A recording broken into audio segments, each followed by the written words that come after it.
a hacer primero una descripción puramente anatómica y después analizamos un poco también en cuanto a su funcionalidad, la columna vertebral o raquis. Las que acá ya ahí está como no son tan grandes, porque hay algunas características no las vamos a poder ver bien, sobre todo la primera vértebra cervical no está bien representada por el entorno. En su conjunto, la médula espinal tiene la forma de un tallo longitudinal, óseo, resistente, flexible a la vez y móvil. Está constituida por segmentos que son las vértebras. Perdón. Sí. Lo que decía Federico que en 15 está. Ya está en 15. Cuenta con 26 niveles de articulación entre discos intervertebrales y articulaciones interapofisarias. Las apófisis son las que sobresalen tanto a los lados, ahora ya lo vamos a ver, como estas las que nosotros tocamos a veces en la espalda. Estas son las que llamamos apófisis espinosas, y hacia los lados están las apófisis transversas. Y si se fijan, los cuerpos vertebrales están hacia adentro o hacia adelante serían, ¿no es cierto? O sea, nosotros esta parte no, es como que casi no la registramos, que en realidad una de las partes más importantes, porque es donde están los discos intervertebrales, que son las que soportan más que nada el peso.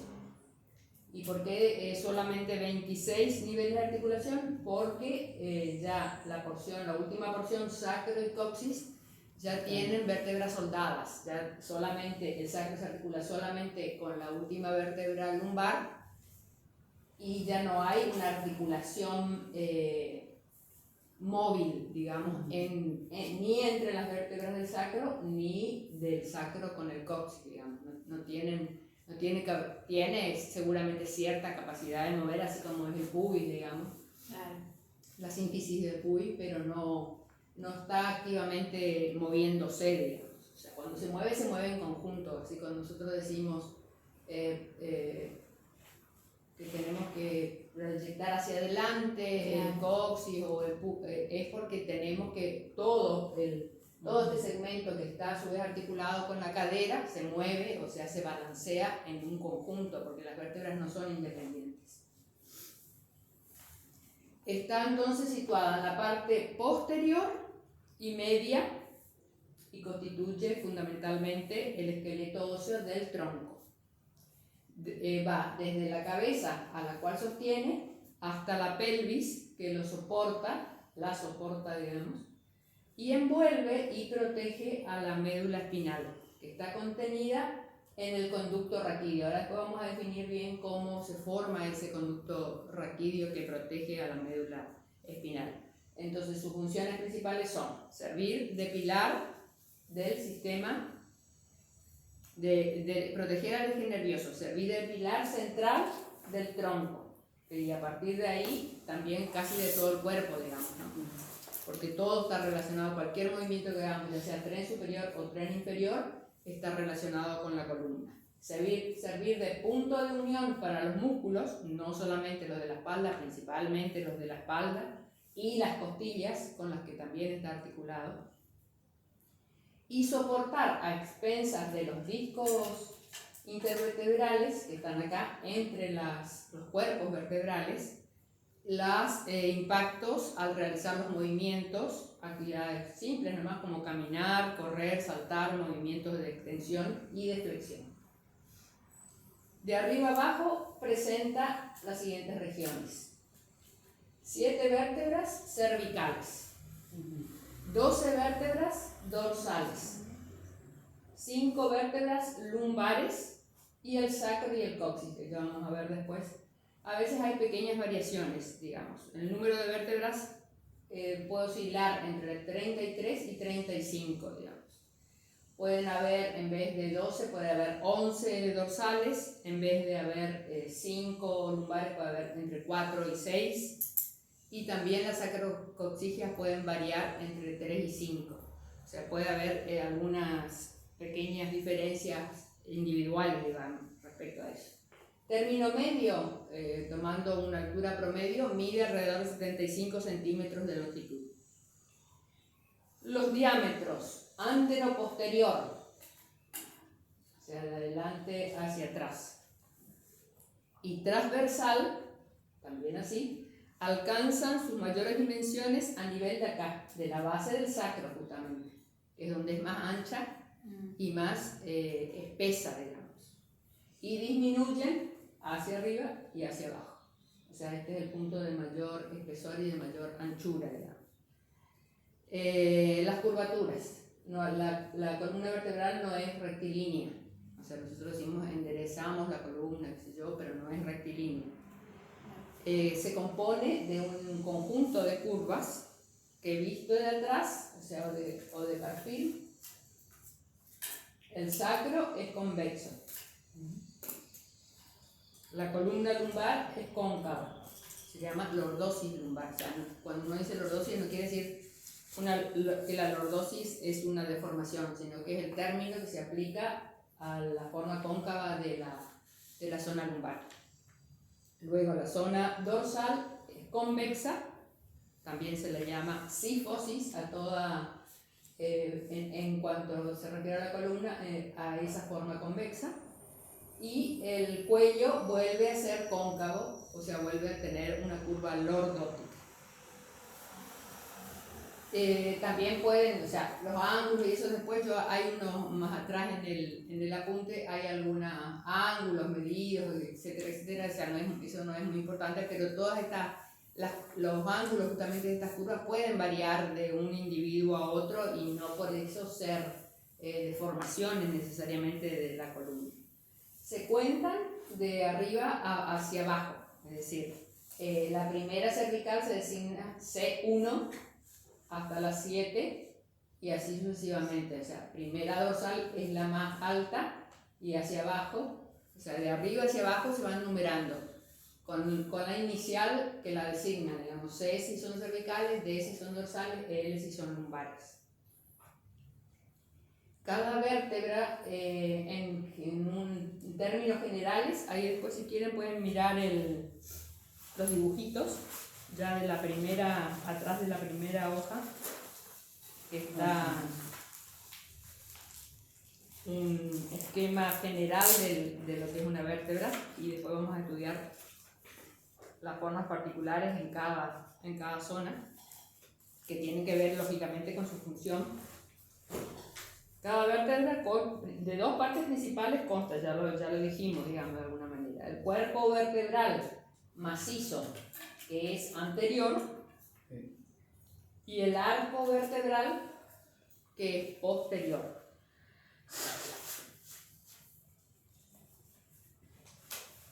El cuerpo vertebral tiene una forma más o menos cilíndrica y en él podemos describir para su estudio, digamos, 6 caras. En el cuerpo vertebral, a su vez, para formar lo que es el arco posterior, tenemos, a ver si hay otro dibujito que explique mejor con sus nombres. Sí. Después de la página 2, atrás está el esquema, no detrás de la primera. O sea, el cuerpo vertebral, que es más o menos cilíndrico y que podemos distinguir 6 caras. Después vienen los pedículos. Los pedículos están implantados directamente en la parte posterior del cuerpo vertebral, detrás del cuerpo. O sea, acá, inmediatamente como detrás del cuerpo, abriendo camino a lo que va a ser el arco, digamos. 2 apófisis articulares, de las cuales salen, fíjese en el esquema.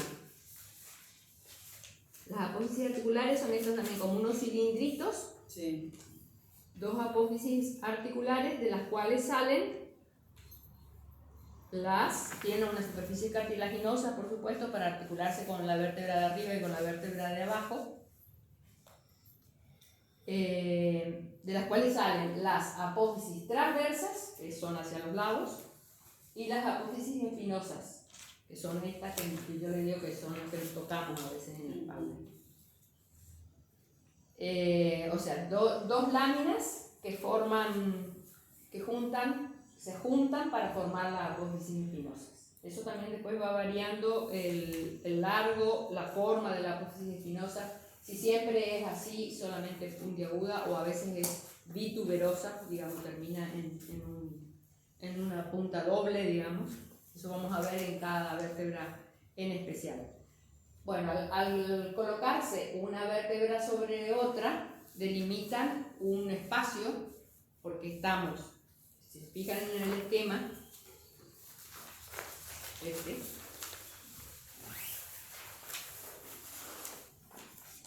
el cuerpo vertebral tiene las láminas, de ahí salen las apófisis articulares y de ahí salen las apófisis transversas, que son estos como alerones laterales, las láminas que definen la formación de la apófisis espinosa. Entre el cuerpo, la parte posterior del cuerpo, y la parte anterior que define el arco, hay un agujero. Ese es el agujero vertebral por donde transcurre la médula espinal. O sea, por eso es que está tan bien protegida. Tiene todo un arco óseo que la rodea y la protege. Los pedículos entonces unidos al cuerpo vertebral. Desde los pedículos definimos las apófisis articulares. Cada una de ellas soporta en sus extremos, superior e inferior, una superficie articular cartilaginosa para articularse también con cada vértebra inferior y superior. O sea, además de la articulación del cuerpo vertebral, tenemos la articulación ya en el arco de una vértebra con otra a través de estas superficies que están en las apófisis articulares. Y de cada apófisis articular sale un alerón lateral, que es la apófisis transversa. ¿Para qué servirían las apófisis transversas? Sirven para la articulación de las costillas. Y después, desde también las mismas apófisis articulares, salen dos pequeñas láminas de hueso, digamos, que se vuelven a unir simétricamente detrás y se prolongan en un alerón que es la apófisis espinosa.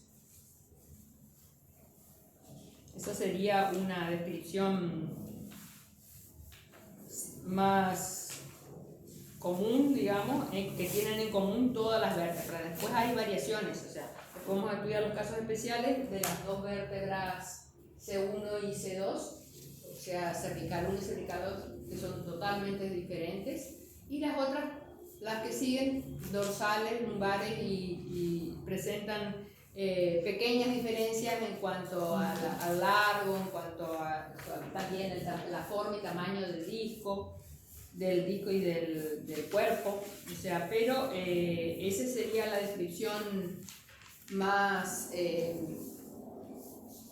común de una vértebra en su conjunto, digamos.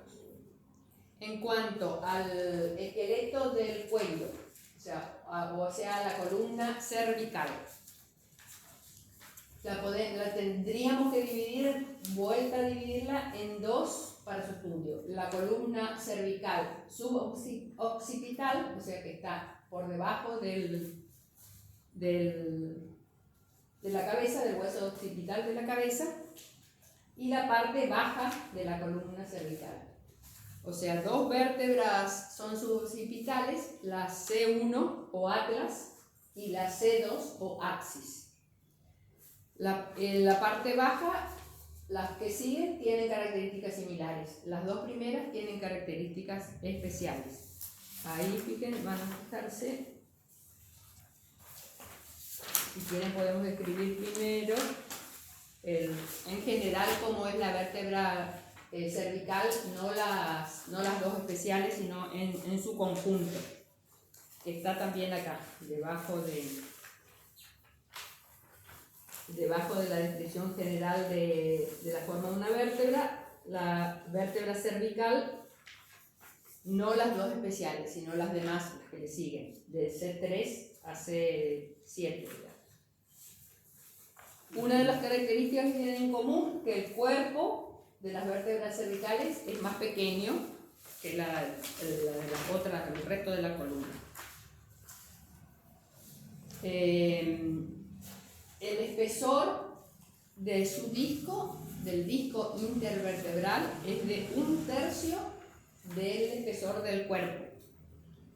¿Esto qué le proporciona? Le proporciona gran movilidad al cuello, porque la parte rígida, después también podemos ya ir nombrando de alguna manera la parte rígida u ósea, cuerpo vertebral,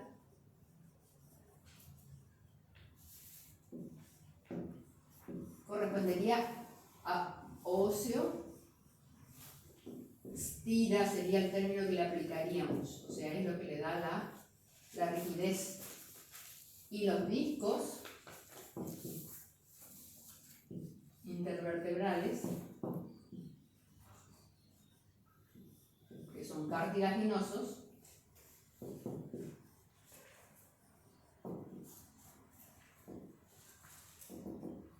son los que le dan la movilidad, que le llamamos, ¿cómo llamamos a la postura fácil? Sukha. Stira y Sukha también son dos propiedades que tiene la columna, digamos, que tiene que tener además, ¿no? Por la función que realiza. Las caras superiores, fíjense en el esquema, en las caras superiores del cuerpo vertebral hay como unos aleroncitos. No sé si ven acá. Está inclusive, creo que dice, el cuerpo no, es pequeño. Bueno, estos alerones que salen hacia arriba del cuerpo, que no tienen las otras vértebras. Sí. ¿Por qué? Porque eso le sirve para que la que está encima se encaje. Entonces, las apófisis, eso sería una de las características. Tiene, en cuanto a la forma de su forma, es más o menos redondeado. Esas saliencias del cuerpo vertebral se llaman apófisis unciformes, por si en algún momento les suenan, digamos. La de arriba tiene la apófisis, en la parte de arriba del cuerpo vertebral están las apófisis unciformes. Y en la parte de abajo del cuerpo tiene que estar recortada porque ahí es donde tiene que encajar la apófisis unciforme de la que está abajo. Entonces el cuerpo vertebral tiene por arriba las apófisis y por abajo está recortada, sí, para que queden ligeramente encastradas o calzadas, digamos, para darle más estabilidad a las vértebras del cuello. Este era el caso que les decía, las apófisis espinosas, o sea, estas, las que salen hacia atrás, en el caso de las vértebras cervicales, son bituberosas, o sea, terminan en una doble punta. Y a su vez tienen distintas longitudes. Son más las C2, o sea, la segunda, y las 7 son largas. Y esta, acá estaría la que no vemos, que es la C1, C2, C3, C4, C5, C6, C7. C7 es esta, ¿no? Es la que tiene la apófisis espinosa más larga.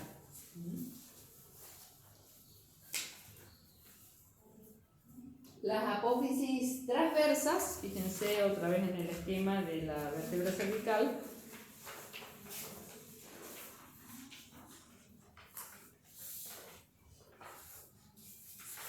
nacen de 2 raíces en vez de una sola.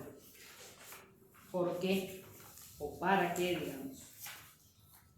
Porque entre una y otra de esas 2 raíces de las que nacen queda definido un orificio, que se llama agujero transverso, y es por donde pasa la arteria vertebral. O sea que se da solamente ahí, en la zona cervical justamente.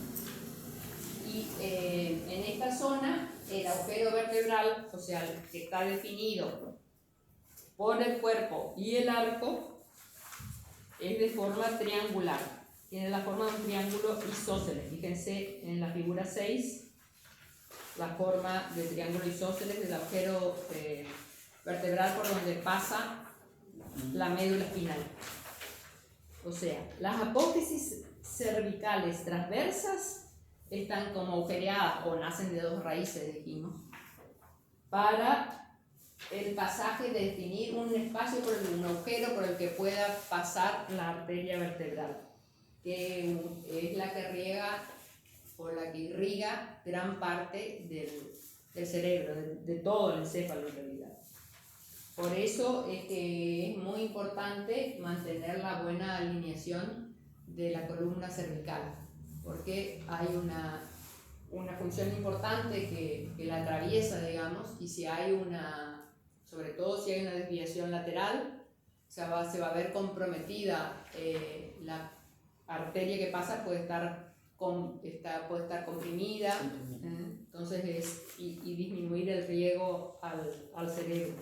Esa es la importancia de mantener una de las cuestiones con las que es importante mantener la buena alineación de la columna cervical.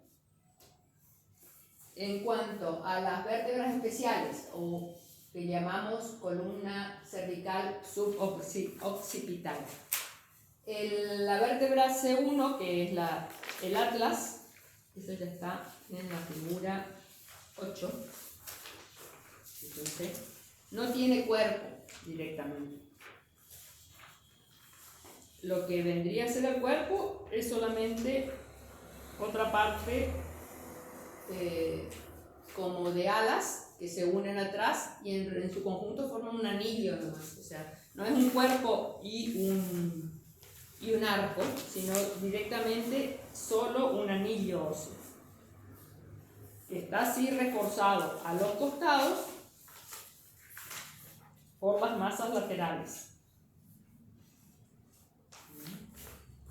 Esas masas laterales tienen unas carillas articulares para articularse con el hueso occipital.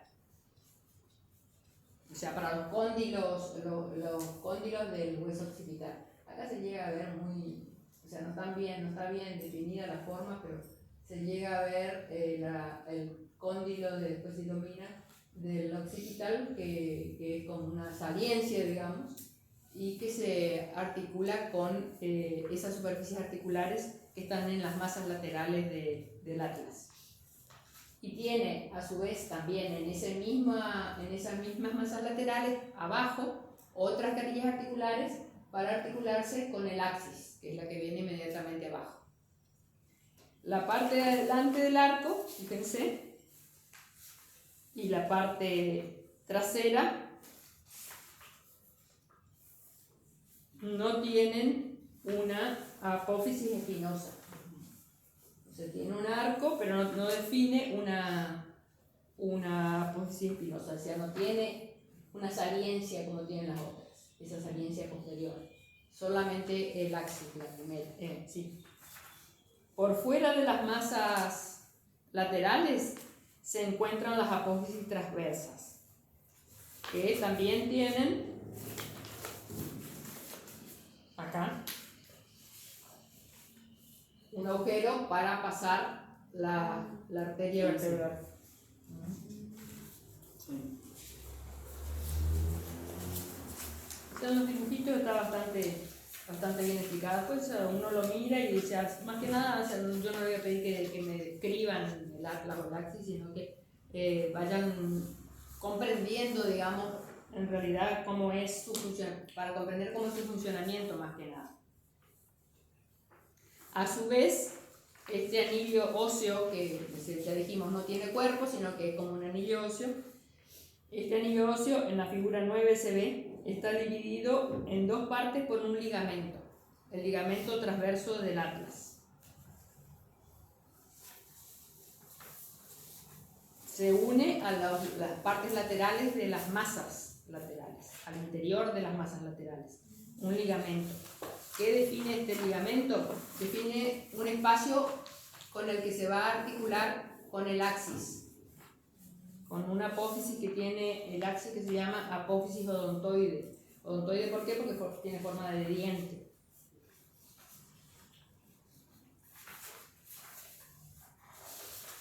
sea,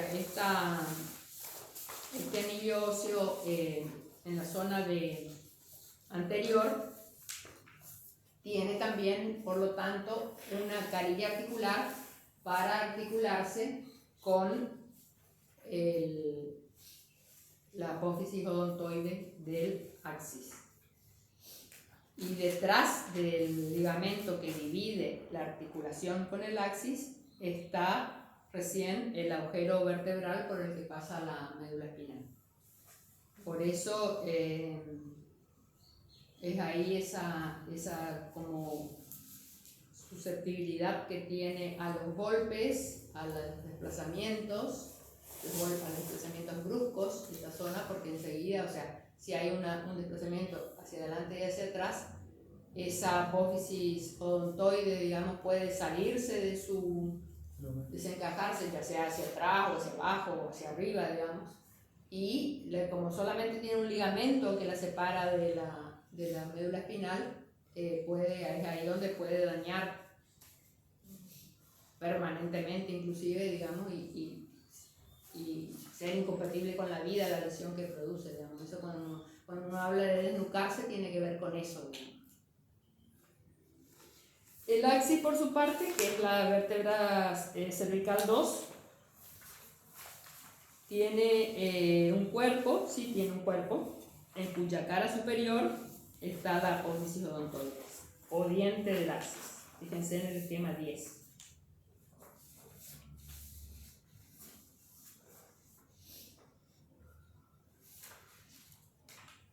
Que se aloja, entonces, dijimos, en la parte anterior del anillo del atlas. O sea, entre la médula espinal y después viene el ligamento y el arco anterior. Bueno, acá no se ve porque está la cara.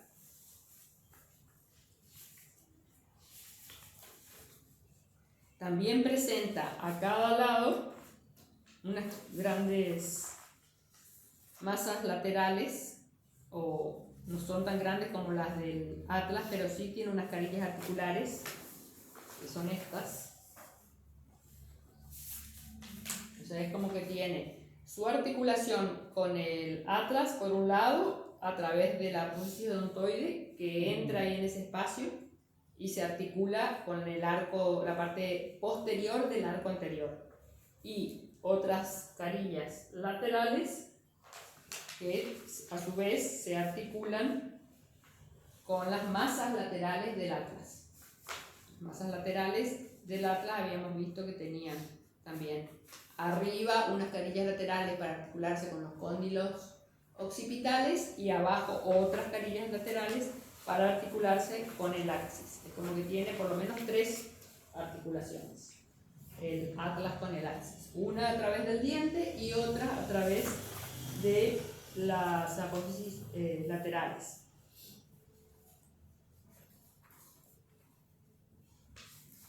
Eso sería entonces lo que respecta a la parte vertebral, digamos. Después, si quieren, revisen un poco, vayan familiarizándose con los dibujitos que están bastante bien explicados, digamos, más que nada para representarse cómo es el funcionamiento de la zona cervical de la columna vertebral. Después vamos a ya pasar a la descripción general de las vértebras dorsales o de la columna dorsal. Ahí tenemos los dibujitos en la son de los números 11 y 12 para describir en su conjunto una vértebra dorsal, aunque tengan diferencias que también las vamos a nombrar, que no son muy importantes que las retengan, pero que después también tienen que ver sobre todo con la articulación con las costillas. El cuerpo de la vértebra dorsal es más grueso y cilíndrico y de forma casi circular. Fíjense.